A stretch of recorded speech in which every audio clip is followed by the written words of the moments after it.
Alors, s'il y a quelqu'un qui a des questions liées à ce qu'on a dit hier, j'aimerais commencer par là. Est-ce qu'on a un autre micro peut-être qui pourrait aller jusque là-bas? On en a suffisamment des micros, on dirait. Quelqu'un aurait une question?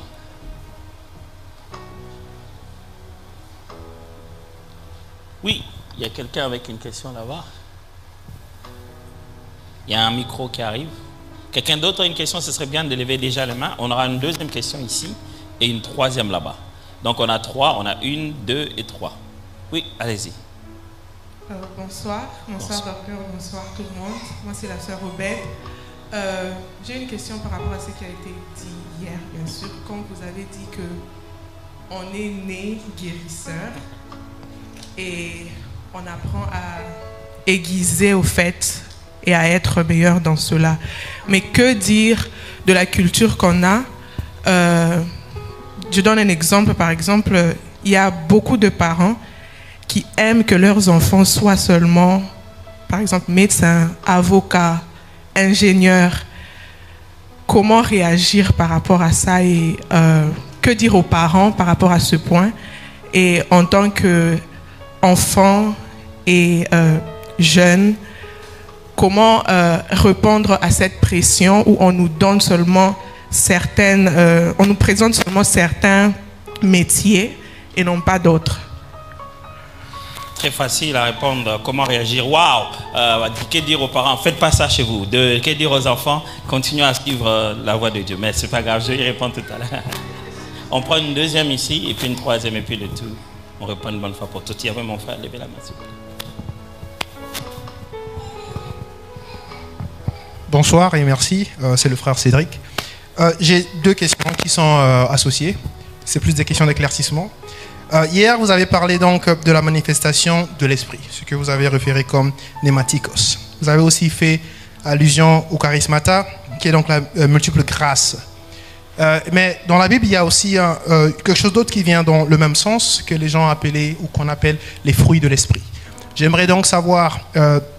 Oh, sorry. To what extent? Ouais, comprends. Okay, yeah. To what extent those two are different, and to what extent they are similar, and how we can apply them to our daily life. Great. Et la deuxième question qui va aussi dans le même sens, c'est sur l'application de la manifestation de l'esprit dans nos vies de tous les jours. Y a-t-il des dons qui sont à vocation de tous les jours hebdomadaires? Y a-t-il aussi des dons qui sont plus à vocation de l'Assemblée? Je parle là plus des choses comme le parler en langue, qui est une chose qu'aujourd'hui qu'on considère beaucoup comme étant une manifestation de l'esprit. Et comment appliquer une telle chose dans notre vie de tous les jours? Merci. Merci. Troisième.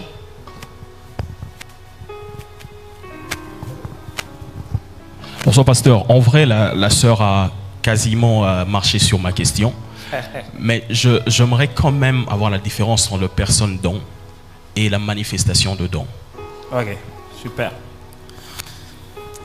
Ok. Que pensez-vous de leur question? On peut naviguer dessus, c'est bon? Ça peut nous permettre de mieux comprendre la matière? Vous me regardez comme si... bon, même si on disait, dans tout le cas, tu vas répondre. J'ai compris. Alors...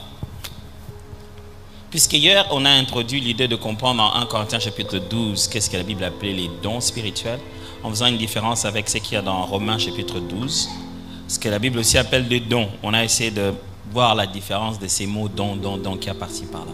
Aujourd'hui, je vais pousser juste un tout petit peu en avant avec ça, mais pour ça, on va devoir commencer par éclaircir les uns les autres. Lors de mon argument d'hier, j'ai donné un exemple dans le changement en fait de mentalité, de la façon de réfléchir.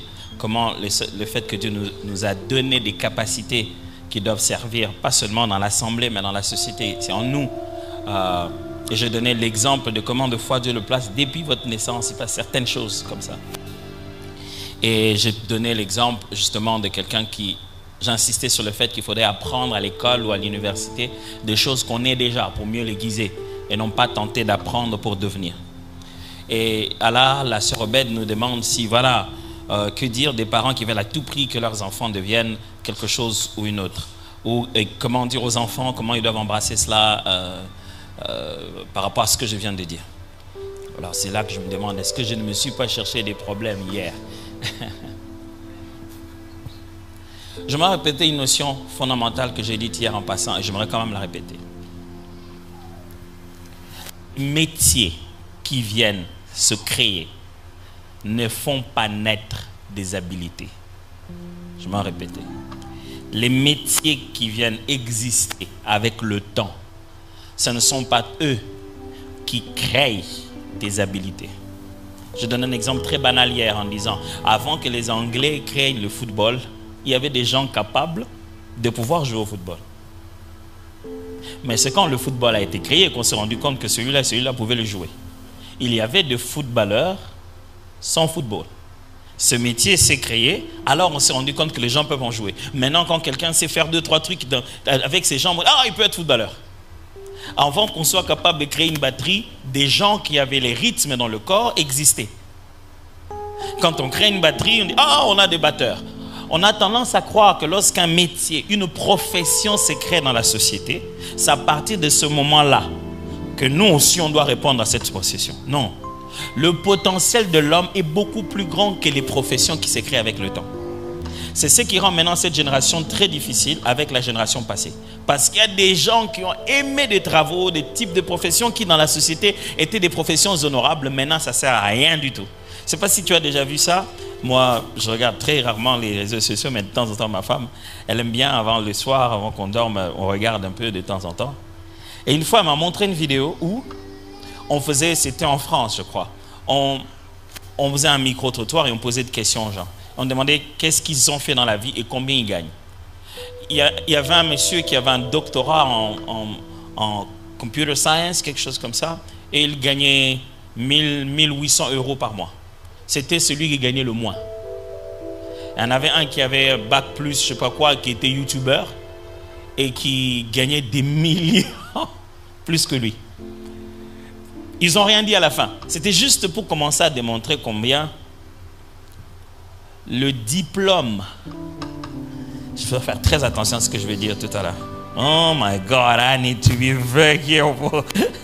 Parce que ce que je vais vous dire est vraiment un jeu de balance. Et si je balance mal, je ne veux pas que certains sortent ici avec les mauvaises croyances. Ok? Mais je dois le dire. Nous sommes dans une société où le diplôme ne fait pas l'homme. C'est l'homme qui fait le diplôme. Ok? Je dois bien expliquer ça. C'est-à-dire que si je me distingue tellement dans mon domaine, je peux en faire une discipline. Et je peux en créer un cursus. Et je peux en faire une école. Et je me mets à apprendre ça aux gens. Et vous commencez à être diplômé de la chose dont moi je suis le meilleur. En fait, depuis tout le temps, ça a toujours été ça. Quand on dit que tu es diplômé en droit, c'est quoi? Qui ont donné aux premiers profs qui ont enseigné dans la classe de diplôme, de la classe de droit, qui leur avait donné leur diplôme? À l'origine, il y a des gars qui se sont mis ensemble, qui se sont dit il faut qu'on rassemble ces matières et on va en faire un diplôme. Et ils n'étaient pas diplômés en droit. Les premières personnes qui ont donné des diplômes en droit n'étaient pas diplômés en droit. Et ça prenait du temps pour ça. Mais nous sommes dans un monde où les choses vont maintenant tellement vite qu'en réalité, le potentiel d'une personne peut choisir plusieurs disciplines dans le monde. Seulement, il y a telle une discipline qui est la principale, qui permet à tes muscles de mieux s'entraîner pour pouvoir absorber les autres disciplines que tu vas apprendre avec eux. C'est cette première discipline de base que si tu rates, tu ne te donnes pas les moyens d'apprendre le reste des choses dans la vie. Cette discipline de base-là, c'est elle qui est le premier combat de tout le monde. C'est là où se trouve le combat. Un tel dit, moi je préfère faire ceci, moi je préfère. La discipline principale qui m'a permis à moi d'être capable d'étudier tout ce que j'étudie, c'est la pédagogie. J'ai fait pédagogie en secondaire. Après, la deuxième discipline qui m'a permis d'apprendre tout ce que j'ai appris à l'université, c'est la musique. Vous ne pouvez même pas imaginer ça. C'est mes muscles de musicien qui ont été formés à créer, à réfléchir, qui m'ont permis de faire mes études en business administration, qui m'ont permis de faire mes études Christian Psychology, qui m'ont permis de faire mes études en théologie, qui m'ont permis de faire mes études en ministry, qui m'ont permis de faire mes études en sciences politiques, en diplomatie. Toutes les autres études que j'ai faites dans la vie qui n'ont rien à voir les uns avec les autres, ce n'est qu'un seul sportif dans ma tête qui a fait tous ces sports-là. C'est l'enseignant et l'artiste. C'est ça qui a fait bien ses muscles, qui est capable de raisonner avec le raisonnement de l'enseignant, de capter toutes les autres sciences du monde que je peux capter. Je ne sais pas si je me fais suivre ici. Ce qui fait que quand le prof m'enseigne, je n'apprends pas ce qu'il me dit, j'apprends ce que je pourrais enseigner si j'étais à sa place. Ce qui fait que je ne comprends pas ce qu'il dit, je comprends au-delà de mes collègues parce que tout le temps, je me mets en position du prof. Est-ce que c'est balancé suffisamment? Non, pas encore. Je vais balancer encore un peu. Ce qui signifie ceci. Ce qui doit être votre préoccupation première, c'est qu'est-ce que j'ai comme talent que je dois d'abord commencer par solidifier. Ne vous imaginez jamais remplir vos vies d'une seule étude. C'est impossible dans ce monde d'aujourd'hui d'avoir un seul diplôme dans un seul domaine. Tu as commis une grosse bêtise en faisant ça. Si tu oses faire ça, tu as commis une bêtise. Fais la première compétence qui te permet de gagner de l'argent pour te payer les autres études. Ah, les parents, ils avaient peur, tu vois. Les parents, c'est oh, qu'est-ce qu'il va leur raconter? Commence par la première des choses. Moi, en musicien, j'ai payé toutes mes études. C'est déjà depuis 5e des humanités que mon père avait arrêté de payer mes études. J'ai payé 6e, j'ai payé tout le reste. C'est en musicien que j'ai payé toutes mes autres études. Mais quand je vais enseigner dans les grandes entreprises internationales, j'arrive, je fais une tête de musicien. S'ils ont besoin, je viens là-bas pour la stratégie politique, la stratégie en leadership, la gestion des entreprises. Je mets ma cravate, je viens. On ne chante pas Alléluia, Amen. J'enseigne. Et celui qui enseigne, c'est toujours le musicien. C'est celui qui comprend, qui maîtrise, qui communique et qui touche le cœur. C'est toujours celui-là aussi le pédagogue. Qui comprend, qui enseigne, qui permet aux autres de comprendre. C'est la base. Il y a un point principal en toi qui peut porter toutes les autres compétences. C'est ça qu'il faut chercher. Et la difficulté avec les parents, c'est que, comme je le disais hier, malheureusement, pas les parents d'ici, hein, vous êtes à Saint-Louis. Ah, les parents de... non, pas les parents de Saint-Louis. Mais je voulais dire les autres parents là-bas, au loin. C'est que nous avons grandi dans des sociétés où on a valorisé que l'intelligence logico-mathématique. C'était la seule forme d'intelligence. Quand un enfant sait faire un raisonnement logique et une association rapide dans ses idées, il est bon en maths, il est bon dans les disciplines logiques, c'est qu'il est intelligent. Je me souviens en grandissant, on disait, moi je ne suis pas bon en calcul, je suis bon en français. Tous ceux qui n'étaient pas bons en des sciences logiques, on les considérait moins intelligents. Quand on les envoyait dans les lettres, c'était les moins intelligents. Mais vous serez très étonnés de voir que les gens qui réussissent le plus dans ce monde ne sont pas ceux qui ont fait d'abord leur niveau de réussite comme leur major. Aucun président n'a fait sciences politiques. Bizarre, hein? Quand vous allez chercher les majors, celui-là était en droit, celui-là était même nulle part. Mais pourquoi? Parce que pour arriver à un métier dans la vie, tu as besoin d'une intelligence, pas d'un diplôme. Am I disturbing you guys? No? Alors, la question que les parents devaient se poser quand on était petits, bon, trop tard maintenant, ils auraient dû se faire coacher par les enseignants qui eux-mêmes étaient aussi parents qui étaient mal coachés. C'était un long truc. C'était de se poser la question, quelle est la forme principale de l'intelligence de mon enfant et quelle est la forme secondaire de son intelligence? Si tu connais la forme principale de l'intelligence de ton enfant, c'est un peu comme si tu connaissais les types de bras qu'il a. Il ne peut toucher les autres choses qu'après la forme de ses bras. C'est pour cette raison, aujourd'hui, ici, quand on trouve un enfant qui a des aptitudes en sport, on multiplie son sport. Et c'est à partir du sport qu'il va commencer à faire bien les autres disciplines. On lui laisse d'abord faire son sport, et puis après on lui apprend comment on peut comprendre la géométrie par les jeux de football. Si tu comprends les autres choses en partant de ton intelligence primaire, tu deviens un génie. Mais si on t'oblige de changer de forme d'intelligence pour comprendre là-bas, c'est là que ça ne marche pas. Parce qu'on peut être bon en logique et en mathématiques, suivre tout le cours de biologie, de chimie, réussir, mais manquer ce qu'on appelle l'intelligence motrice. Tes mains n'ont pas la coordination parfaite. Tu vois, il y a des profs très intelligents qui n'arrivent même pas à porter leur propre papier. Vous avez déjà vu ça, non? Il a à peine... Alors, son intelligence logico-mathématique, ce n'est pas la même forme d'intelligence qu'il a, l'intelligence motrice, qui fait qu'un waiter qui peut te tenir ici, ici, ici, tiens, et rien ne tombe. Il a débarrassé tout et rien ne tombe. Quelqu'un peut jongler comme ça, rien ne tombe. Ça, c'est une autre forme d'intelligence. Donc, si tu as l'intelligence logique, tu peux faire la médecine. Mais quand tu as l'intelligence motrice avec l'intelligence logique, tu deviens un chirurgien esthétique qui gagne des millions.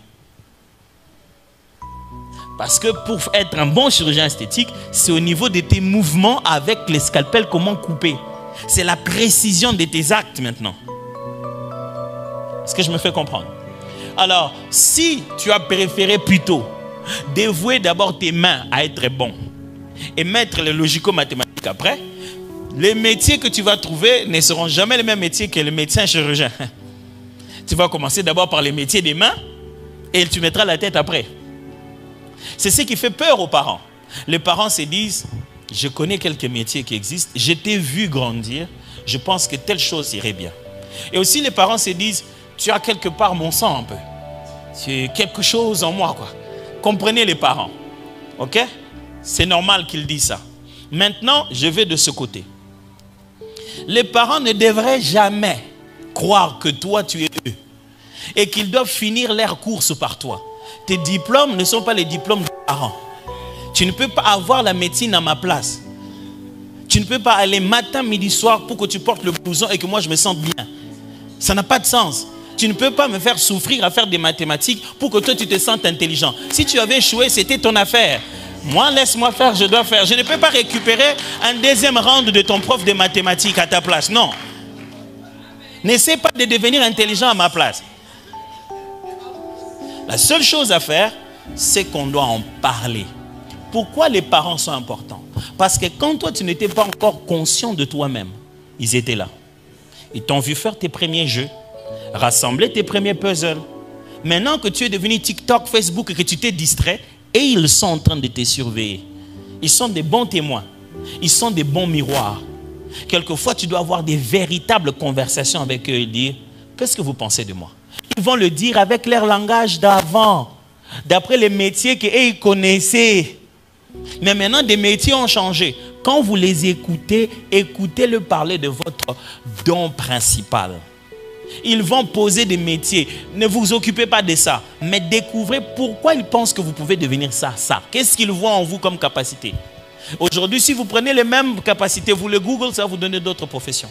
Est-ce que vous savez qu'il existe une liste de professions qu'on peut correspondre avec les types de personnalités, qu'on peut correspondre avec les types d'habilités? Ça existe déjà. Si tu vas, tu regardes tes habilités, tu corresponds à papa, tu sais quel type de profession faire, ça peut donner déjà les débouchés des études étudiées. Ça existe, c'est déjà des listes. Ne me demandez pas où. Est-ce que j'ai résolu cette question-là? C'était suffisamment équilibré? Ok, je ne vais pas me faire... J'étais ici. Rapidement dans la question des dons spirituels, maintenant, là. What was that question? Yeah, ok. La différence entre dons et fruits de l'esprit, n'est-ce pas? À quoi ça se ressemble, en quoi c'est différent? Paul, dans Galates chapitre 5, est en train de parler pour faire une différence entre comment on marche sous la direction de l'esprit et comment on marche conduit par notre nature première qui est la chair. Paul considère que nos actions de tout le jour doivent avoir une motivation. Soit c'est motivé par nous-mêmes, sans connaître Dieu, soit c'est motivé par l'Esprit de Dieu qui habite en nous. Et Paul donne une image, deux images différentes. Il dit, la chair a des œuvres, c'est-à-dire des actes qu'il pose d'habitude, les manifestations de la chair. Mais quand il veut parler de l'esprit, il ne fait pas un parallélisme direct. Il ne dit pas les œuvres de l'esprit sont. Non. Il dit au singulier, fruit de l'esprit. Et il commence par l'amour. Et puis il va faire une longue liste. Paul sous-entend que ce qui arrive par le Saint-Esprit en toi est un processus de croissance avec le temps. Le Saint-Esprit est la sémence principale et le temps que tu passes avec lui et qu'il passe avec toi dans ton caractère, ça donne de fruits. La chair donne des œuvres directes parce qu'elle est plus présente, elle était là plus longtemps. Le fruit, l'esprit, lorsqu'il est sémé en toi dans la nouvelle naissance, commence un nouveau processus de caractère. C'est pourquoi il appelait ça le fruit de l'esprit. Et tout ce qu'il cite comme les fruits de l'esprit sont le caractère de Dieu. L'amour, la patience, toutes ces choses-là qu'il cite, c'est la manière d'être de Dieu. Ce qu'on appelle les fruits de l'esprit, c'est le développement du caractère de qui tu es. Et tu vas découvrir avec le temps que Dieu fait ce qu'il fait à cause de ce qu'il est. Au point que ce qu'il fait est lié à ce qu'il est. C'est pourquoi il les fait toujours, parce qu'il épuise dans son être inépuisable. Je dois répéter ça. Dieu est puissant parce qu'il a fait asseoir sa puissance dans son amour. Dieu ne fait pas de la puissance, il est puissant. Ça devient un caractère inépuisable. Le caractère est le meilleur récipient où peut se développer le don. Le caractère donne de la longévité à l'impact du don. Un don sans caractère est puissant pour peu de temps. Un don bâti sur le caractère reste quelles que soient les saisons. Ok, donc ce qui signifie que celui qui sait reconnaître le travail du Saint-Esprit. Le travail du Saint-Esprit, c'est pas que tu entres dans un moment de prière, tu pries, et le Saint-Esprit développe le caractère. C'est que tu pries, le Saint-Esprit te fait passer par les hommes. La forgerie de Dieu pour forger le caractère de l'homme. C'est l'homme. J'allais presque dire c'est la femme, mais j'ai juste évité, mais c'est l'homme. C'est-à-dire, c'est à force de rester avec les autres que ce que tu as demandé au Saint-Esprit de devenir, il va te mettre dans la position de l'opposé. Quand tu demandes la patience, il te mettra dans l'impatience. Chaque fois que tu lui demanderas un caractère, il te mettra dans l'opposé de ce caractère pour que tu puisses le développer. Plus tu les développes, mieux les dons commencent à se manifester en toi. C'est très important. Les dons commencent à rester stables en toi. Parce que ce n'est pas le don de l'esprit qui te rendra moins amoureux de l'argent. L'intégrité, c'est l'intégrité. Ce n'est pas la prophétie qui rend les gens amoureux de l'argent. Quand tu es filou, tu es filou. Quand tu es à la quête de l'argent, quand tu es aventurier, tu peux être aventurier avec la prophétie. Ça n'a rien à voir. Dieu t'a donné un don et il ne va pas te le retirer parce que tu n'es pas sérieux avec l'argent. Tu vas donner des prophéties, tu vas bouffer de l'argent derrière les prophéties, tu vas utiliser les prophéties pour manipuler les gens. Le don est authentique, mais ta manipulation reste comme ça et tu en paieras le prix. On aura reconnu tes grandes choses, mais tu vas disparaître aussi rapidement que ça. Le caractère donne de la longévité au charisme. Quand quelqu'un sait être capable de demander pardon, de dire non, de tenir ses responsabilités, d'être capable de dire merci, mais je ne peux pas prendre ça. Avoir le caractère de dire j'ai opéré un miracle, mais je ne prendrai pas les habits de cet homme, même si ce sont des beaux habits. Mais bon, Géasi, lui, préfère aller prendre. Et voilà, il devient lépreux après. Un homme qui a souffert de la lèpre veut t'offrir des habits. Entre nous. Qu'est-ce que tu n'as pas compris quand Dieu te dit de ne pas prendre? Mais Géasi s'est dit, mais le gars, pour les mêmes dons qu'on demande ici, les gens ont fait des millions derrière ça. Mais des millions avec lesquels ils iront en enfer. Alors, c'est ça la corrélation. Ce que le Saint-Esprit fait avec toi, au travers de toi, est différent de ce que le Saint-Esprit fait en toi. C'est ce que le Saint-Esprit fait en toi qui est d'abord le plus important. Le problème, c'est que les gens ont cru qu'il faut choisir Soit tu choisis le caractère, soit tu choisis le don. Non, il faut fonctionner avec les deux, comme Jésus a fonctionné avec les deux. Alors, c'était ça la question, n'est-ce pas? Ouais. Et la dernière, what was the last question? C'était là-bas. C'était... what was the question again? C'était les hommes dons et les dons de l'esprit. C'est ça la différence. Alors, là tu fais référence à un autre texte. Nous sommes dans Ephésiens chapitre 4 maintenant. L'Éphésiens chapitre 4 dit ceci, que Jésus-Christ, quand il est mort, il est allé jusque, la Bible me dit, les régions les plus inférieures de la terre. Il y a des termes pour ça. Il veut juste dire qu'il est allé là où les morts sont en train d'attendre. Et là-bas, il a encore continué son œuvre. Et quand il est ressorti de là, il a ramené des gens qui étaient captifs. Comme il avait maintenant les clés de la vie et de la mort, souvenez-vous, lorsque Jean le voit voir cette visitation dans l'Apocalypse, l'ange commence à lui donner des lettres aux 7 églises. Et à chaque église commence une représentation de Jésus. Ça commence d'abord à celui qui est ceci. Ça parle d'abord de Jésus. Et parmi les choses que l'ange dit dans l'une des 7 églises, il dit, c'est lui qui a les clés de la vie et de la mort. Et Jésus donc ayant les clés de la vie et de la mort, souvenez-vous de ce que Paul dit, il dit, mort, où est donc ton aiguillon? Jésus a récupéré le pouvoir même réel de la mort, de sorte que la mort n'a pas de pouvoir sur Jésus. C'est ce qui lui permettra de donner à tout le monde la vie au jour de la résurrection. Sinon, si la clé se trouve entre les mains de la mort, il ne pourra pas le faire. Alors, remontant, ressuscitant, Jésus a fait des cadeaux maintenant. Ça, ce n'est pas pneumatique, c'est des charismes. Il a fait des cadeaux à l'église, pas aux individus, à l'assemblée appelée l'église, à son peuple quand il se rassemble. Ces cadeaux-là qu'il a fait, ce sont des hommes, des individus. Il a dit, pour que je vous bénisse, je prends tel frère, telle sœur, je vous le donne. Il est un cadeau pour vous. Maintenant, dans chacun de ses frères et de ses sœurs, il a subdivisé l'œuvre qu'il a toujours fait lui-même et qui s'est manifestée dans tout l'Ancien Testament. Il a subdivisé en 5. Ça devient 5 types d'onctions et de responsabilités. Il les a donnés comme responsabilité à chacun le perfectionnement de saints, c'est-à-dire entraîner, éduquer, enseigner l'Église pour qu'elle ait un niveau de maturité afin que l'Église exerce le ministère. Ok? Et ils enseignent l'Église et c'est l'Église qui exerce le ministère. C'est ce que les textes disent. Pour le perfectionnement des saints en vue de l'œuvre de ministère. Lisez dans toutes les versions que vous voulez. Le perfectionnement des saints. L'œuvre de ministère, c'est les saints qui les font et non pas les 5 là qu'on a cités avant. Les ministères, ce n'est pas nous. Nous sommes des entraîneurs. C'est-à-dire, notre valeur vaut le nombre d'équipes que nous avons entraînées. Moi, je suis entraîneur, je ne suis pas un joueur. C'est ça un ministre de la parole. Nous sommes là pour vous perfectionner. Le jeu, c'est vous qui le jouez sur le terrain. Comme moi aussi, j'ai été sur le terrain. J'arrive à un moment, c'est pourquoi on éprouve le ministère. C'est-à-dire, j'arrive à un degré de ma carrière où je sors du terrain, je commence à entraîner les gens. C'est vous qui jouez les matchs, pas nous. Nous sommes des entraîneurs pour vous aider à jouer les matchs.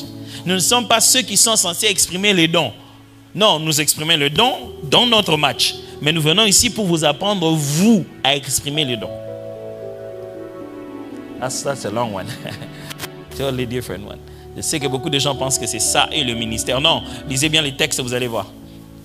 Alors, ces frères et ces sœurs que Dieu a donnés sont donc des gens à qui Dieu a donné une onction, une capacité de gérer un domaine qui est un rassemblage de dons. C'est-à-dire, si on prend des dons, différents dons, on les regroupe pour faire un objectif. Cet objectif-là s'appelle un ministère.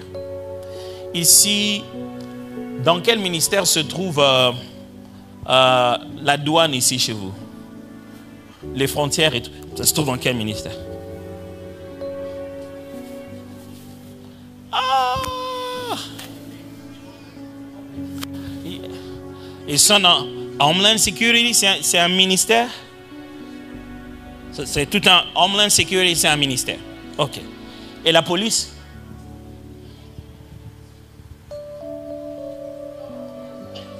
C'est? Law enforcement. Ils sont normalement tous dans Homeland Security. Normalement, chez nous, d'où moi je viens, c'est que la police, les agents de frontières font partie justement du ministère de l'Intérieur. C'est ça ce qui fait ici Homeland Security. le ministre de l'Intérieur n'est pas policier. Vous suivez? Celui qui est le ministre de l'Intérieur ne travaille pas à la douane. Mais le policier est dans le ministère de l'Intérieur. Comprenez ça très bien. Ça signifie ceci. Dieu peut vous donner un don, une capacité pour que vous fonctionnez dans le ministère prophétique. Mais vous n'êtes pas prophète. Dieu peut vous donner des dons et des capacités pour que vous fonctionnez dans le ministère de l'évangélisation. Mais vous n'êtes pas nécessairement évangéliste.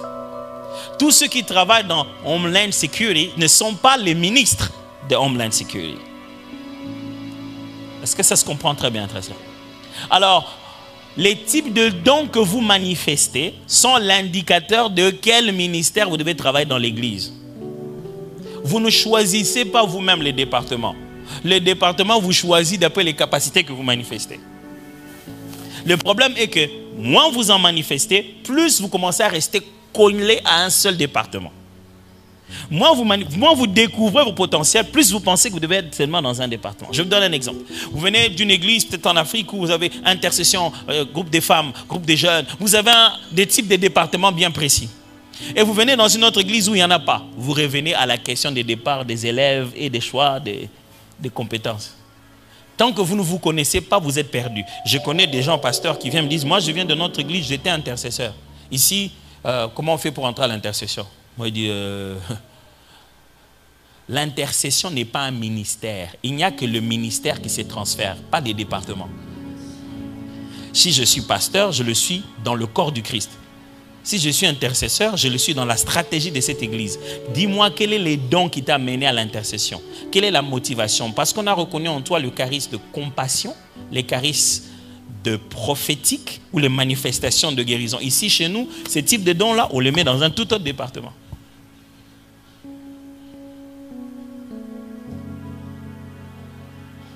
Et si tu ne te connais pas toi, tu iras tout le temps te cacher dans ce que tu avais manifesté il y a longtemps comme don.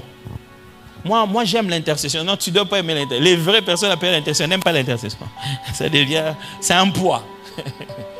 On ne va pas à l'intercession parce qu'on a le temps de prier pour les gens. Non, on va à l'intercession parce qu'on a des habilités prophétiques à connaître les problèmes des gens sans qu'ils nous les disent. L'un des premiers indicateurs d'un intercesseur, ce n'est pas sa capacité à pleurer quand il prie pour les gens. C'est sa capacité à savoir par Dieu les problèmes que les gens ont du mal à lui dire. On n'est pas intercesseur près des hommes. On est intercesseur près des dieux à la cause des hommes. Moins vous prenez le temps à découvrir qu'est-ce que vous avez comme capacité, plus vous commencez à chercher des départements comme sur un menu. Les enfants, les enfants, moi aussi j'aime les enfants, moi j'aime bien les enfants. Il y a des gens qui disent qu'ils aiment bien les enfants, mais façon dont ils les giflent.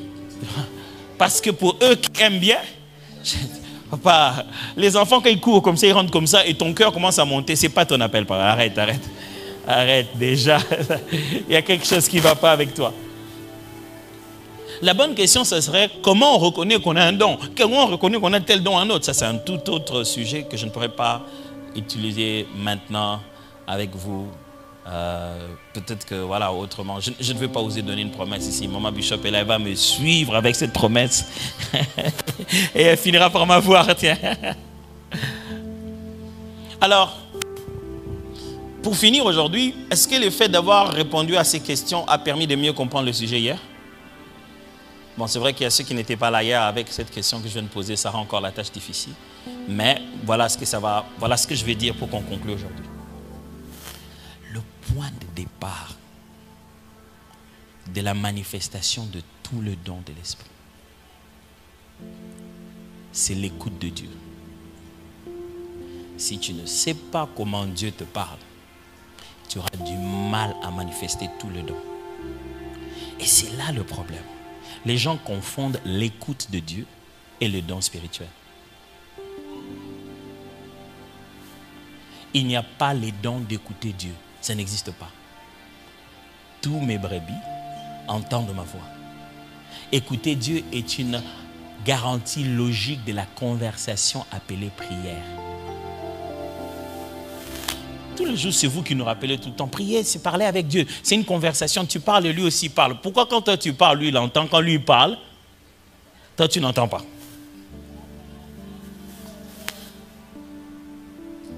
Pour manifester tous les dons qu'on cite là, le 9 dons, le point de départ, c'est être capable de reconnaître que ça là, c'était Dieu.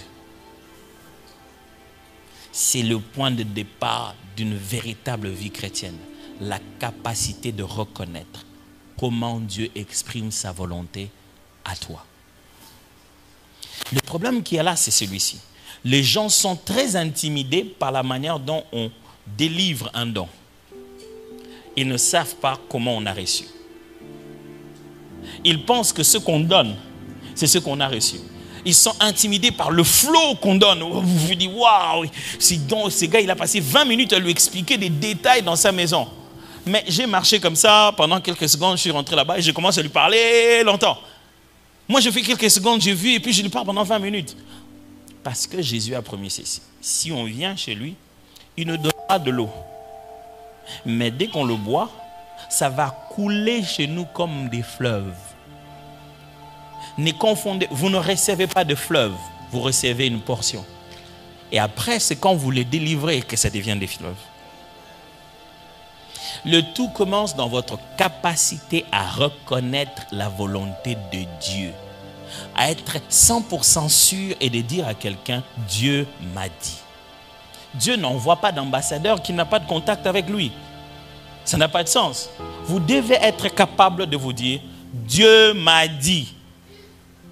Même quand autour de vous, vous trouvez que c'est bizarre, mais vous savez que Dieu m'a dit. Je me souviendrai toujours de cet exemple-là. J'aime bien donner cet exemple parce que c'était vraiment rigolo. Un jour, j'étais en train de donner une parole à quelqu'un et puis je lui ai expliqué quelqu'un de sa famille. Et je lui ai donné un nom. Il m'a dit, je ne le connais pas. Disons que je lui ai dit, tu as un oncle qui s'appelle Alfred. Merci pour l'exemple. Je lui ai dit que tu as un oncle qui s'appelle Alfred et tout ça là. Je lui ai décrit l'oncle, je lui ai parlé, j'ai expliqué des choses. Bon, il était un peu perplexe. Bon, j'ai dit, ok, c'est pas grave, je continue à parler. J'ai dit, mets ça de côté. J'ai parlé d'autres choses, on a prié pour ça. Et puis, au moment où je voulais finir, j'ai dit, Dieu, mais j'ai parlé de l'oncle Alfred, c'est quoi cette affaire? Elle m'a dit qu'elle ne connaît pas l'oncle Alfred. C'est quoi? Et puis, le Seigneur m'a dit, non, elle ne connaît pas. Elle ne connaît pas l'oncle Alfred. J'ai dit, mais tu m'as dit de lui parler de l'oncle Alfred. Elle dit, demande-lui de demander à sa maman. On a fini. J'ai dit, si tu pars chez toi, est-ce que tu peux aller demander à ta mère? Elle était mariée, donc elle n'allait pas tout le temps chez sa mère. Une semaine après, elle est allée voir sa mère. En parlant comme ça, elle dit, hey, maman, est-ce que chez nous, dans notre famille, on a un oncle qui s'appelle Alfred? Elle dit, oui. Quel Alfred? Eh bien, mais tonton Fredo. Vous pensez que Fredo là, c'est quoi? C'est Alfred, non? Elle a grandi. Oui, mais en plus, c'est exactement comme ça qu'il me l'a décrit. C'est vraiment tonton. Oh, c'est vraiment tonton Alfred. Quand vous parlez de la part de Dieu, vous parlez de l'omniscience, non pas de la conscience. Vous ne puisez pas dans ce que l'homme se rappelle. Vous puisez dans ce que Dieu sait. Et le point de départ, c'est être sûr que ça, c'était Dieu. C'est une semaine plus tard que je suis devenu un vrai prophète. Le jour là, elle est partie avec un morceau, une partie, s'est dit, ah, les pasteurs ici sont très courageux. Hein? Je me rappelle une autre fois, j'ai parlé avec quelqu'un, on a fait une prière, après j'ai donné une parole de Dieu et je lui ai dit, je lui ai décrit, on était en train de prier avec des problèmes et le Seigneur m'a montré d'où venait son problème. Je lui ai décrit à un moment donné où est-ce qu'ils ont grandi, dans quel endroit ils ont grandi. J'ai expliqué et j'ai donné le nom des herbes qui couvraient là où ils étaient. Et quand je lui parlais, ces noms-là me venaient en Chiluba, une de nos langues chez nous. Et je lui ai donné ce nom-là. J'ai grandi un peu une partie dans l'une des provinces où on parle cette langue. Mais elle ne connaissait pas ça dans cette langue. Donc elle était complètement perdue. On continue à parler. J'ai dit, est-ce que tu vois de quoi tu parles? Elle dit, non, oui, un peu, mais là, j'ai commencé à lui décrire. J'ai dit, tu connais, il y a des herbes qui sont tout rouges comme ça, comme des petits bâtonnets qui sont ensemble. Si tu les coupes, ça sort de l'eau, des liquides jaunes qui devient comme de colle, que tu peux mettre sur un papier et coller. Mais si ça entre dans tes yeux, ça fait très mal. Il dit oui, j'ai dit oui, vous en aviez comme ça. Oui, mais à un moment donné, tant que l'homme n'est pas arrivé à la conscience de ces informations, il peut avoir l'impression que Dieu a menti. Puis encore une fois, j'ai donné le parole à quelqu'un, je lui ai donné. Il dit, j'ai dit, c'est pas vous. Il dit, non, c'est pas moi. Je continue. Puis à la fin, je vois seulement quelqu'un qui tournoie là. Moi, j'ai fini, je vais partir. Puis, je viens, pasteur, il y a le frère là qui veut me voir. J'ai dit, oui, mon frère. Pasteur, il y avait beaucoup de gens, je ne voulais pas.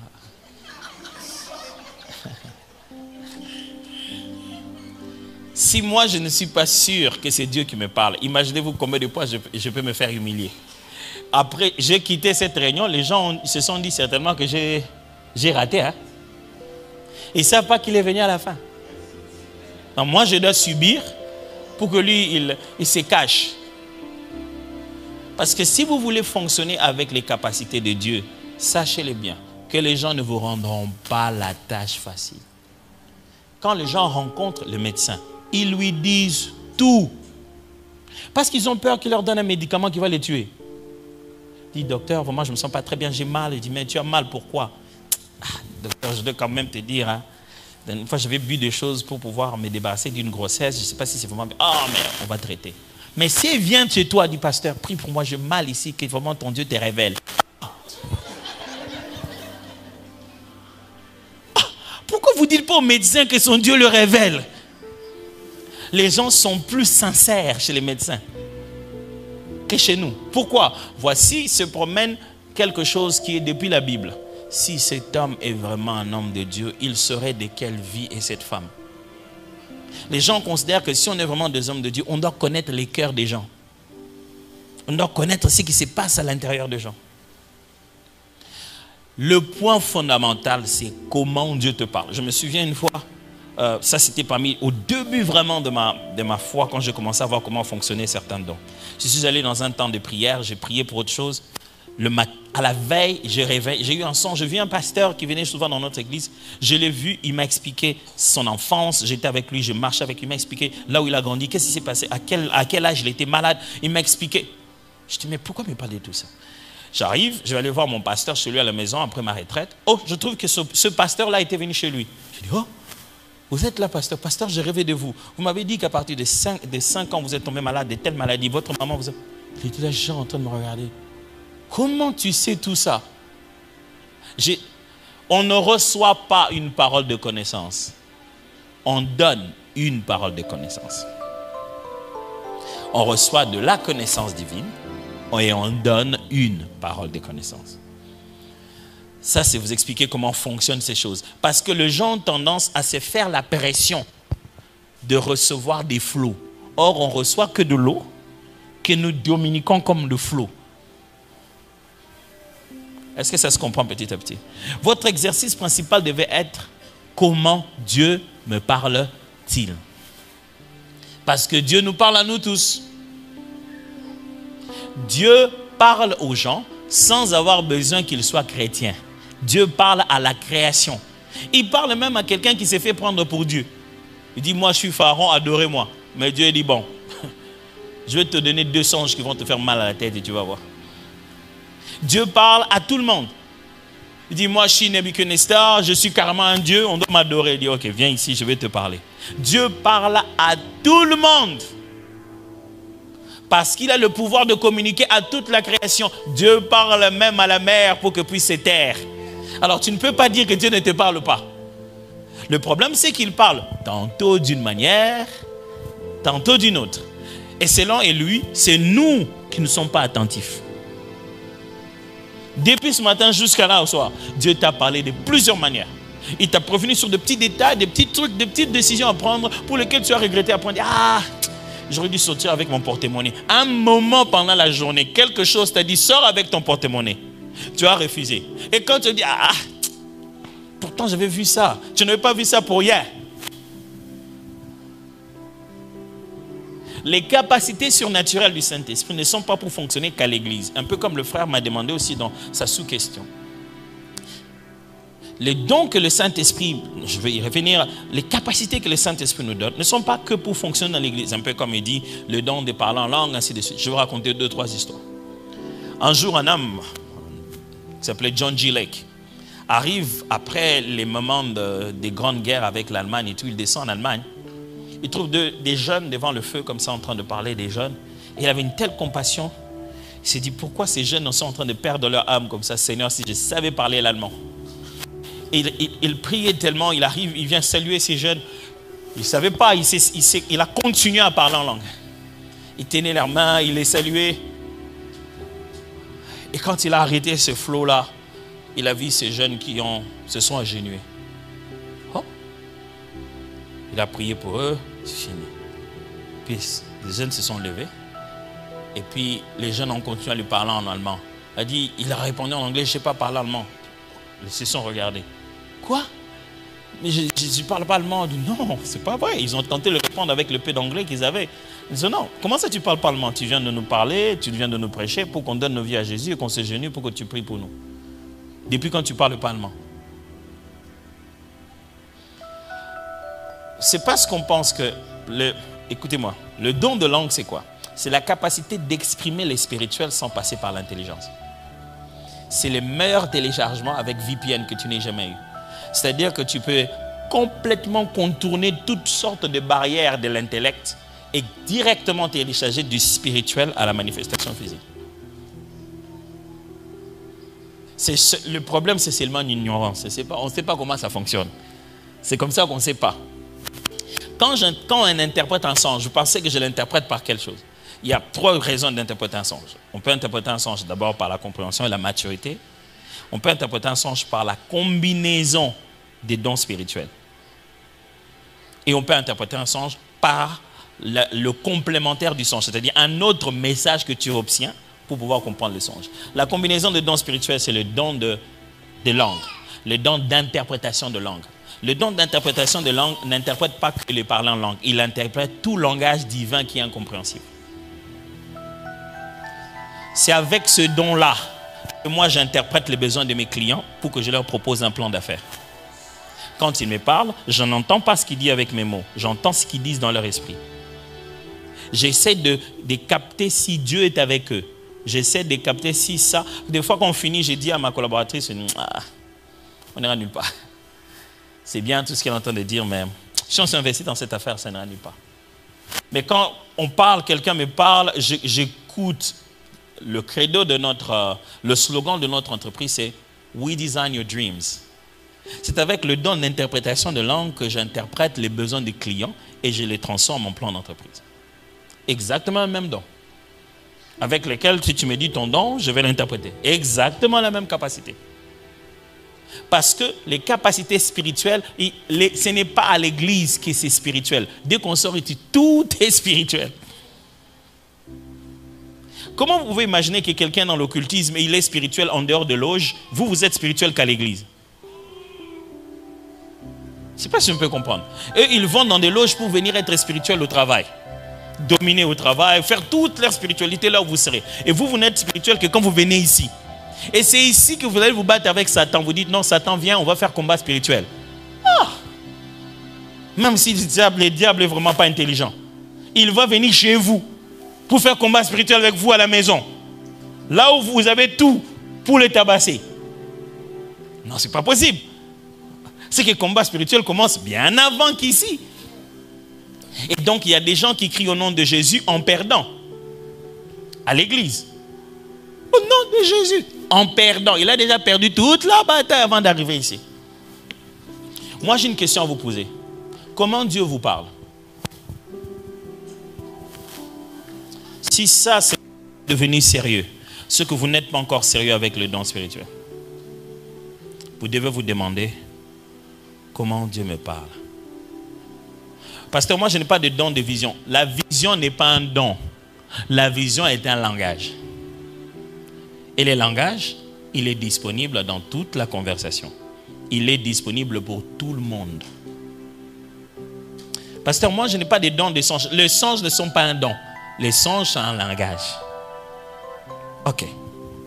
Les dons sont le message dans ton téléphone. et non pas ton téléphone. Je peux voir quelque chose maintenant. Ce que j'ai vu peut soit être dans ton passé, pour que ce soit une parole de connaissance, ou dans ton présent, pour être une parole de sagesse qui te dirige sur le prochain, l'avenir le plus proche, ou une prophétie qui va parler de demain ou encourager ta personne maintenant. Mais j'ai tout vu seulement. J'ai vu, c'était une vision. Ce n'est pas ma vision qui est une prophétie. C'est le contenu de ma vision qui peut être une prophétie, une parole de connaissance, une parole de sagesse. Mais la vision elle-même est un langage de Dieu que j'ai appris à comprendre. Est-ce que vous me comprenez très bien? Le téléphone est là. Si je t'envoie un message, j'ai plusieurs façons. Je peux t'envoyer un message, je peux t'envoyer un WhatsApp, je peux t'envoyer des emojis. Mais c'est d'abord le téléphone qui doit exister. C'est le moyen de communication qui doit être installé. Quelle est la dernière fois que vous avez dit « Dieu m'a dit » ?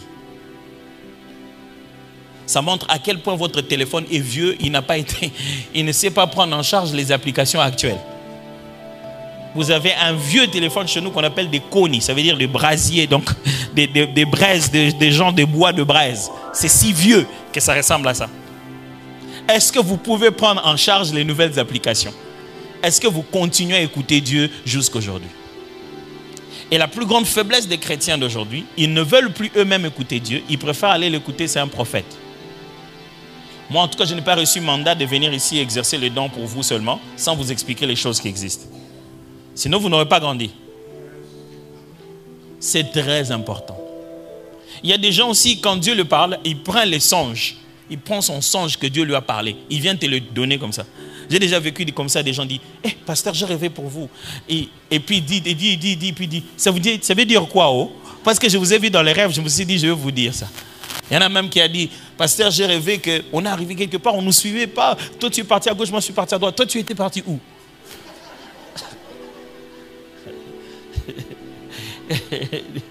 Mais comment ça, j'étais parti? Oui, mais toi, tu étais parti à droite. Si Dieu pensait que moi, je vais comprendre, il m'aurait parlé à moi. Toutes les images qu'il y a dans ce songe sont des images de ta vie à toi. C'est toi qui vas comprendre le message. Finis ta responsabilité pour me le communiquer. Mais on se sent plus débarrassé en disant, moi, j'ai juste rêvé. Moi, je t'ai donné quoi? Moi, je ne pouvais pas rêver, quoi. Dieu, il a regardé, a vu que moi, je ne capte pas des rêves et il m'a donné. Dieu est en train de te faire un entraînement.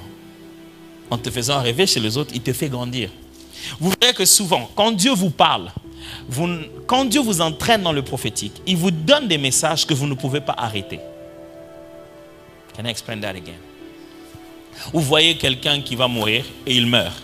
Ce n'est pas pour dire que Dieu n'a rien fait. C'est pour que Dieu te montre que ce qu'il te montre s'accomplit vraiment. Les premiers messages que tu verras, que ce soit bon ou mauvais, ça s'accomplira et que tu ne pourras pas arrêter. Ce n'est pas pour dire que Dieu n'est pas suffisamment capable pour arrêter ça. Parce que si tu priais pour le contraire et que ça ne se faisait plus, comment tu saurais que c'était Dieu? Si Dieu te montre qu'il va pleuvoir et tu pries, il ne pleut plus, qui va croire qu'il allait pleuvoir? Au début de la manifestation d'un don chez toi, il va te faire peur. Il va te donner l'impression que tu es impuissant. Tu vois des choses que tu ne peux pas changer. C'est pour te confirmer que tu vois des choses qui se réalisent. Et tu auras l'impression de dire, ah, pourquoi moi je rêve que les mauvaises choses qui se réalisent, les bonnes choses je ne les rêve pas. C'est pour que tu commences à apprendre à bâtir confiance sur ce que tu vois. Dieu parle sur tes enfants. Il parle sur ton mari, sur ta femme. Il parle sur ton collègue. Il parle sur quelqu'un que tu as rencontré dans un bus. Je me rappelle, c'était avant que je ne vienne ici. Mon frère était quelque part au Ghana. Et il m'a appelé. Il m'a dit, ah non, papa, on est là en train de prier avec des gens, mais il pleut. Je ne pourrais plus prier avec eux. La place, on devait prier, on ne pouvait plus. Est-ce que tu peux juste prier pour nous au téléphone? J'ai dit, ok. Vous êtes combien? Il m'a cité les noms. Il m'a cité les noms. 1, 2, 3, 4 personnes. J'ai dit, ok, on va prier. Et chaque fois que j'ai cité le nom de quelqu'un, je ne le connaissais pas, je ne les ai jamais vus. Mais c'est dans la prière que je suis que celui-là était ivoirienne, elle est venue à cause de ceci, à cause de cela. L'autre était Brazzavillois, il est venu. Il ne m'a rien dit de tout ça. Mais dans le spirituel, il n'y a pas de distance. Je ne sais pas si vous comprenez ça. C'est une affaire d'ignorance. Papa Papi tel qu'il est là. Papa Papi Bamba. Avant qu'on me lance un nom d'Alfred là-bas, lui il a des noms. Si je rate, il va me donner, tu vas voir. Il est bien béni. Papa Papi Bamba tel qu'il est ici. Toute la vie de Papa Papi Bamba est ici. Tout.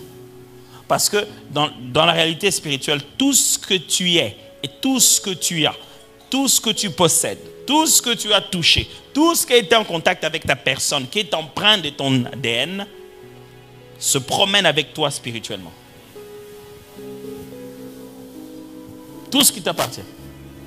C'est pour cette raison qu'on est en train de délivrer quelqu'un, un esprit mauvais sort, il dit c'est moi qui est en train de bloquer ses affaires. Ses affaires ne sont pas ici. Ses affaires sont à Dubaï. Et le conteneur n'arrive pas toujours à être sorti. Comment l'esprit est ici et il bloque les affaires à Dubaï? C'est pour cette raison qu'on pouvait prendre même le mouchoir qui avait touché les apôtres. Et on le mettait pas seulement sur le malade, allez lire. On le mettait même sur des gens qui étaient possédés d'esprits mauvais. Et les esprits mauvais sortaient. Il en est ainsi du prophétique. Si je dois te parler maintenant, je peux te parler de toi, de ta mère, de ta grand-mère, de tes sœurs. À partir de toi, je peux parler de toute ta vie en 360 degrés. Et ça ne marche pas qu'à l'église, ça marche D'ailleurs, les dons de l'esprit, les manifestations de l'esprit sont un plus grand wow pour les païens que pour les chrétiens. Quand vous lirez dans le même texte, la Bible dit, quand vous parlez tous en langue comme ça, si un non-croyant vient, il trouve que c'est embrouillant. Mais si vous manifestez le don de prophétie, les pensées de son cœur seront révélées, il dira Dieu est au milieu de vous. Seulement, on ne sait pas comment opère le spirituel. Comment ça fonctionne. Ou on en a peur, ou on a trop regardé la télé. On a juste trop regardé. Hollywood nous a vraiment... On voit tout en Doctor Strange, en tout ça. Et donc, quand on explique certaines choses, on se dit, c'est bizarre ça. Bien sûr que c'est bizarre, on parle d'esprit là. Est-ce que vous croyez que Dieu vous parle?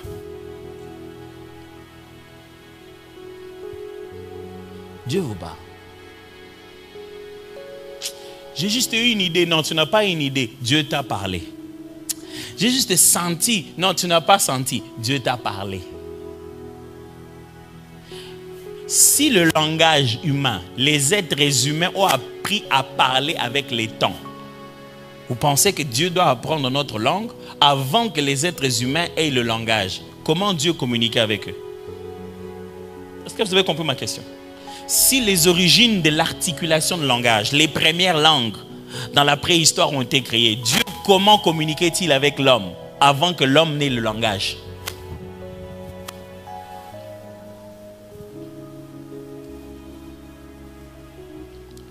Dieu parle avec tellement de précision que vous ne pouvez pas imaginer.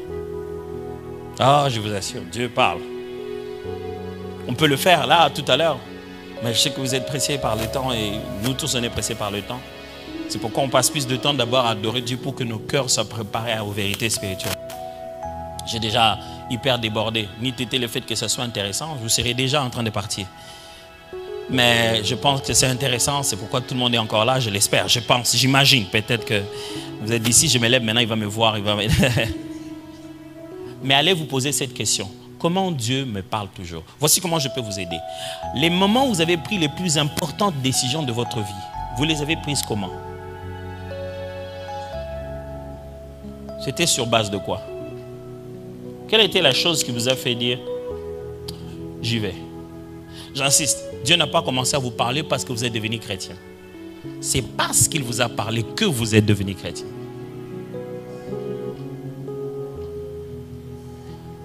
Dieu parle. Il vous parle à vous. Et si vous n'écoutez pas Dieu, mes amis, vous allez commettre des grosses bêtises. Vraiment de grosses bêtises. À partir du moment où Dieu parle,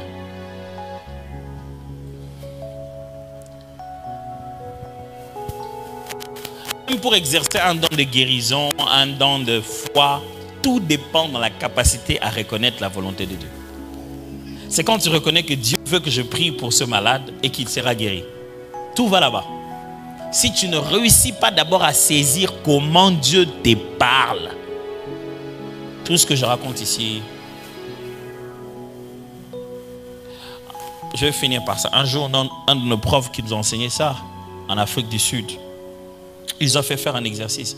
On est venu de plusieurs campus, on était ensemble, on devait avoir une conférence sur le worship leading. Alors, il nous dit, on est là, que Dieu nous parle. Il était terrible ce prof. Il nous disait, bon, on va prier, Dieu va vous parler, vous allez parler aux autres. Comme ça seulement, oui. Et quand c'est sans musique, pas question, oh non, vous savez, des fois quand on veut que Dieu nous parle, c'est comme si on entendez-moi les chants. Non, c'est pas comme ça que tu parles français ou anglais. Quand tu parles, tu ne demandes pas une musique pour parler anglais. Et il ne nous donnait jamais le temps pour ça. C'était genre, ok, on va prier et vous allez donner des paroles à vos voisins de la part de Dieu. Moi, j'étais genre, comme ça seulement. Il dit, ouais, mais tu as besoin de quoi d'autre? Il dit, ok, on va voir. Alors, il nous a expliqué, il dit, deux fois, vous allez juste ressentir quelque chose, juste une parole principale. Et ça va se coller à un visage, à une personne que vous voyez ici. Allez le voir et dites-lui. Ce jour-là, j'ai dit, on ne paie rien. Il faut mieux essayer. Si ça rate, on est dans un endroit où ça peut rater. Si tu as peur que ça rate, tu n'auras jamais un moment où tu auras 100% été convaincu que ça ne va pas rater. C'est plus tu tentes d'obéir à l'esprit, plus tu parles clairement. Ce n'est pas que quand il aura parlé clairement comme tu veux entendre comme ça. Dans ma vie, j'ai eu des moments particuliers où j'ai entendu la voix audible. Et ce n'est peut-être pas toujours pour exercer le ministère. Je me suis levé, on était là, on avait des tags, on était dans l'assemblée, et on a fermé les yeux, on a prié. Et j'ai comme tourné, j'ai vu une sœur, j'ai une sensation dans mon esprit, j'ai dit, ok, let's go. Je dis bonjour, bonjour, elle était sud-africaine, je lui ai dit, dès là où j'étais quand je t'ai vu, j'ai juste eu ça. Je ne sais pas ce que ça signifie pour toi, elle m'a regardé. Mais elle a sauté comme ça, elle dit, non, c'est pas vrai. C'est vraiment ma prière, c'est pour ça que je suis venu ici. I was like, yes. C'est beau d'écouter Dieu. Mais ça commence quelque part. Je peux prier avec vous? Abba, merci pour ces questions, ces réponses, ces orientations et cet enseignement. Je sais que c'est peu conventionnel. Tu ne m'as pas demandé de venir prêcher, tu m'as demandé de venir coacher. Tu m'as demandé de venir vraiment coacher les gens au don de l'esprit. J'aurais pu faire un sermon, il y aurait eu encore beaucoup d'informations et des déclarations, mais très peu de conscience vers la pratique et la réalisation de ces choses. Dieu, tu nous parles.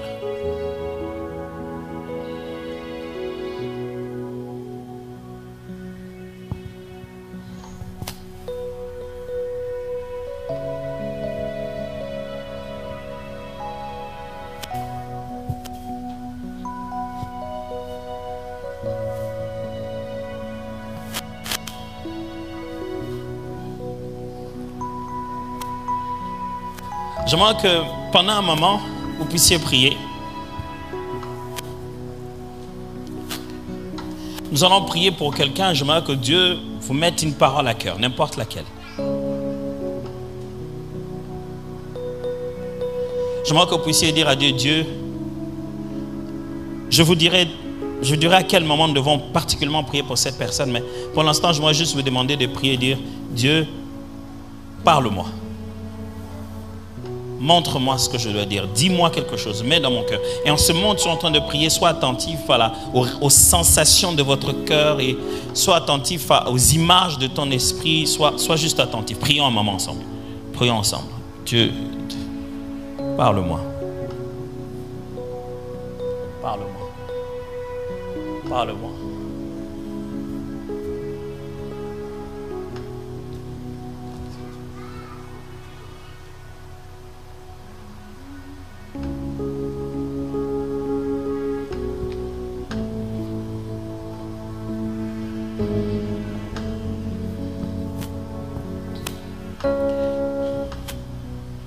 Dieu est en train de te parler. Laisse-le placer quelque chose dans ton esprit.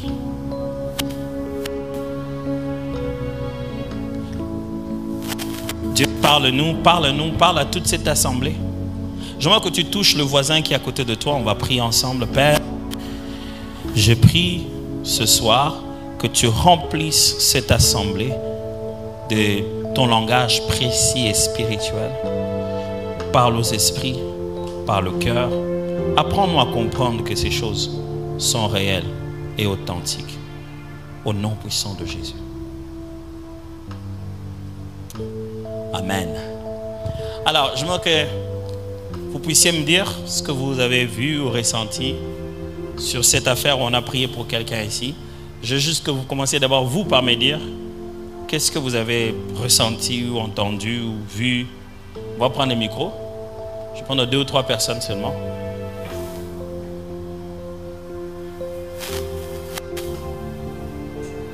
N'hésitez pas. Parlez-nous de ce que vous avez juste vu ou vous avez ressenti quelque chose quand j'ai prié, quand on a parlé de prier pour quelqu'un ici. Il y en a un là-bas. Et il y en a un autre ici. Vas-y. Vas-y, il lève timidement la main, c'est bien, vas-y. Bon, moi je dirais, j'ai pas reçu une image, mais c'est juste un mot. Et le mot c'était restauration. That was it. Ok, super, Yeah. merci.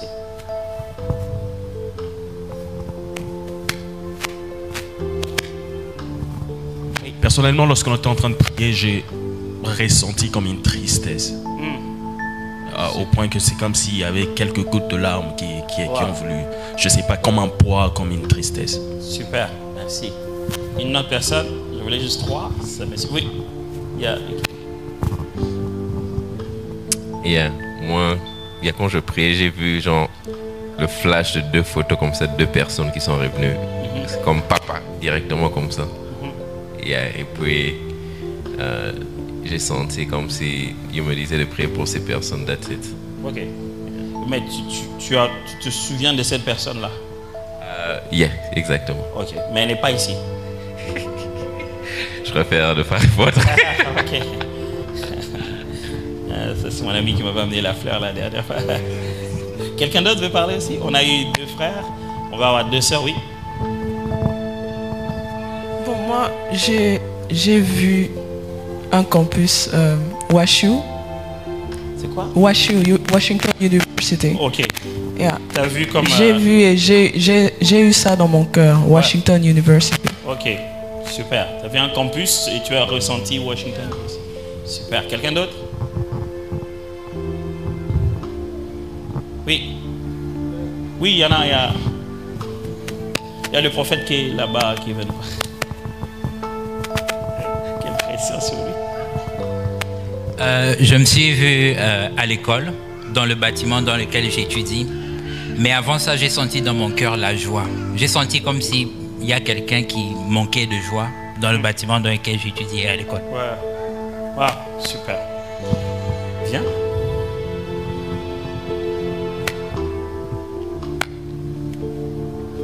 Ça va? Quel est ton prénom? Sonia. Vous connaissez Sonia? Un peu?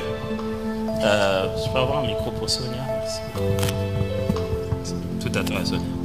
Alors tout à l'heure, quand on priait, je suis passé toucher Sonia pour que tout ce que vous verrez soit lié à sa vie. Pour que vous ne puissiez pas être intimidé. Alors, Sonia, ils ont dit des choses. Est-ce que certaines de ces choses relate avec toi? Oui. Oui. Alors, voilà comment tout ce qu'ils ont dit. Ils sont en train ils ont coulé comme la période de ta vie où tu te trouves. Donc ils ont commencé par un passé récent, ils sont entrés dans un présent et ils ont essayé un peu de voir un peu quelque chose qui permet à Dieu de te parler de l'avenir. Dis-moi dans tout ce qu'ils ont dit, par exemple, qu'est-ce qui relate à ta vie? Par exemple, Olivia, elle a dit qu'elle a vu Washington University. Et c'est là-bas que j'étudie actuellement. Est-ce qu'on a dit professeur?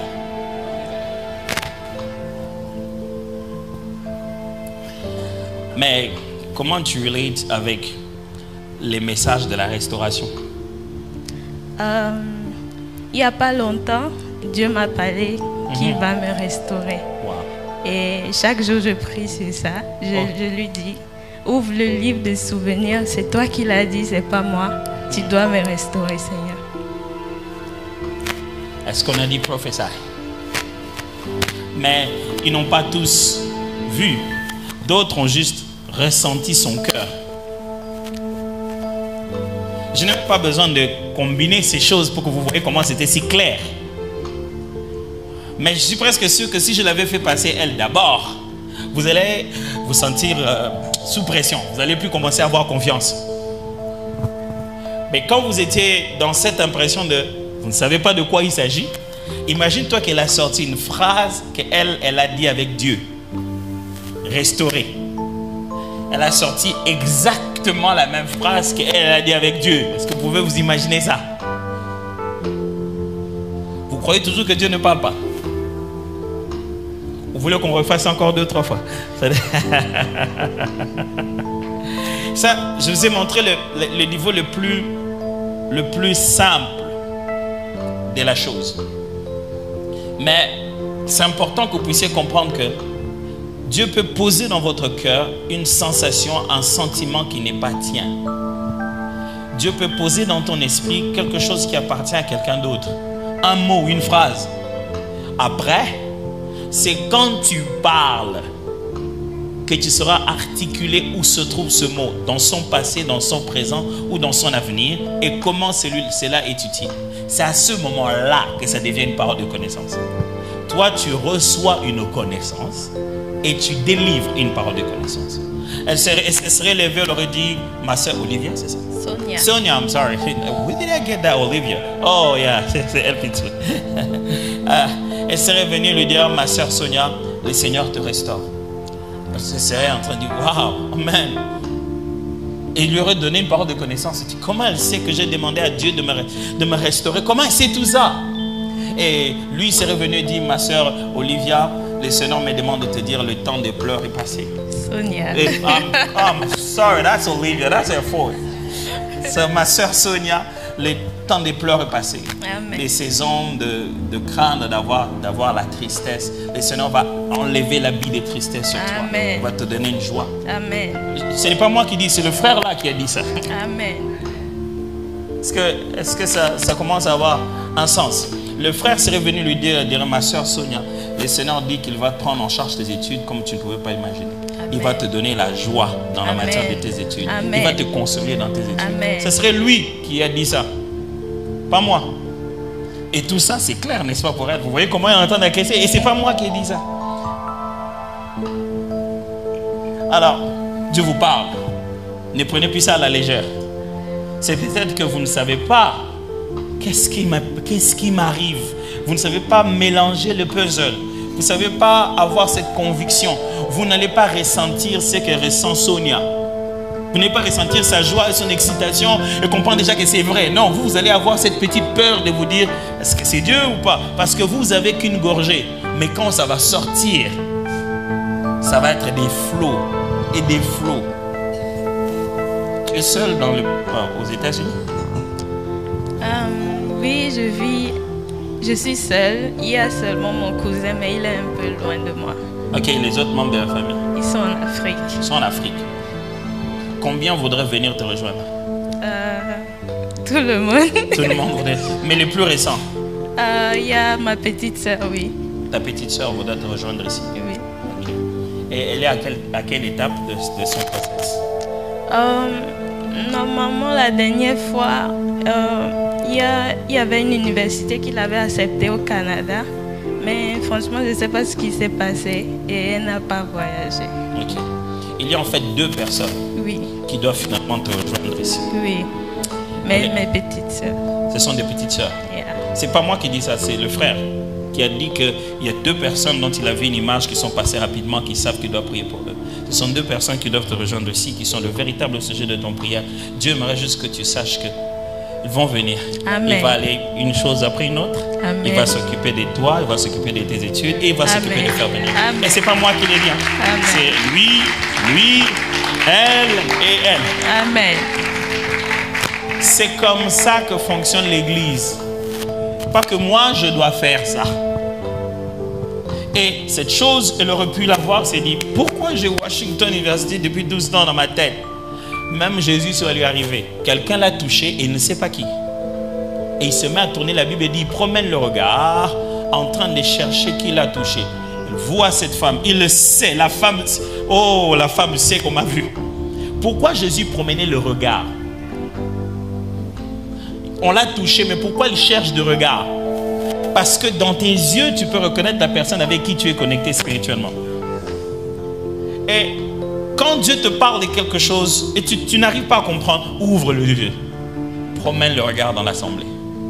C'est à ce moment-là que Dieu va te fixer. Oups, il y a quelqu'un, quand tu passes, tu as l'impression que quelque chose est parti de ton cœur. Et quand tu reviens, cette chose-là revient. Chaque fois que tu le revois, tu ressens que ça revient. Attends la fin du culte, va le voir. Pose une question. Comme j'ai fait avec elle, pour lui demander pourquoi je lui ai posé la question précise de qui doit venir la rejoindre. Parce que je savais que j'étais en train d'interpréter sa vision à lui. Ça va? C'était bizarre? C'était simple? C'était clair? Est-ce qu'on peut lever nos mains à prier pour Sonia? Prions ensemble.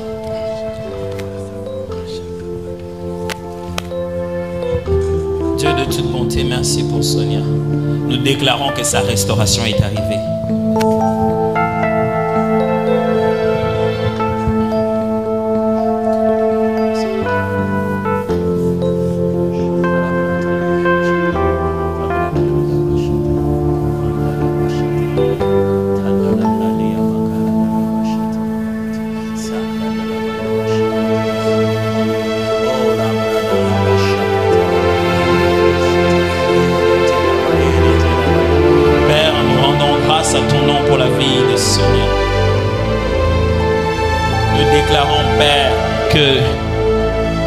Restauration est arrivée. Le temps où l'Éternel la remet dans ses droits. Dieu qui prend soin de ses études. Dieu, tu lui donneras l'intelligence de dénuer les choses qui sont encore nuées dans sa tête. Et tu prendras soin de ses études de bout en bout. Père, ses études ne deviendront pas la dette de sa vie. Ça ne deviendra pas un poids. Elle finira ses études avec sourire et avec joie. Nous te bénissons pour la réparation émotionnelle, la restauration spirituelle, le rétablissement dans sa vie et dans sa famille. Nous te bénissons, Père, le fait que tu vas toucher les dossiers de ses sœurs et que tu vas ouvrir les voies pour qu'on les voie. On les verra et on bénira ton nom. Père, on rendra grâce parce qu'on aura vu la main de l'Éternel se déployer. Nous te bénissons, oh mon Dieu, pour le domaine de ses études. Comment tu vas manifester ta paternité sur elle. Et nous prions pour qu'elle soit en parfaite santé au nom de Jésus. Seigneur, merci pour le rendez-vous que tu lui as donné ce soir à venir ici. À venir ici. Combien de choses ne lui ont pas donné envie de ne plus venir, mais elle est venue quand même parce qu'elle avait rendez-vous avec toi. Tu l'avais appelée ici parce que tu voulais lui confirmer ton amour, que tu ne l'as pas oublié, que tu l'aimes encore. Laisse que cet amour le pousse à adorer ton nom comme jamais elle l'a fait dans sa vie. Nous te bénissons pour cette réunion glorieuse au nom de Jésus. Amen. Est-ce qu'on peut pousser des cris de joie, acclamer les Seigneurs? Merci beaucoup. Rendre un témoignage. Elle voudrait rendre un témoignage. Au fait, c'est par rapport à ce que vous venez de dire. Genre, merci de m'avoir amené ici. Au fait, cette nuit, j'ai fait un rêve. C'est comme il y avait quelqu'un derrière moi qui a fait tomber un verre. Et j'ai eu des jets de verre dans le pied. Et je sais que je dormais dans moi, je faisais un rêve et puis je me disais, oh, comment je peux marcher pour aller à l'église aujourd'hui? Et j'ai vu la main de quelqu'un venir retirer les tessons de verre de mon pied. Et là, j'ai eu la paix dans mon cœur et j'ai dit, merci Seigneur, dans mon rêve, je peux maintenant aller à l'église. Et quand vous avez dit, merci de l'avoir mené ici, j'ai su que l'ennemi voulait mettre quelque chose sur mon chemin pour m'empêcher de venir ici ce soir. Je rends grâce à Dieu. Bien.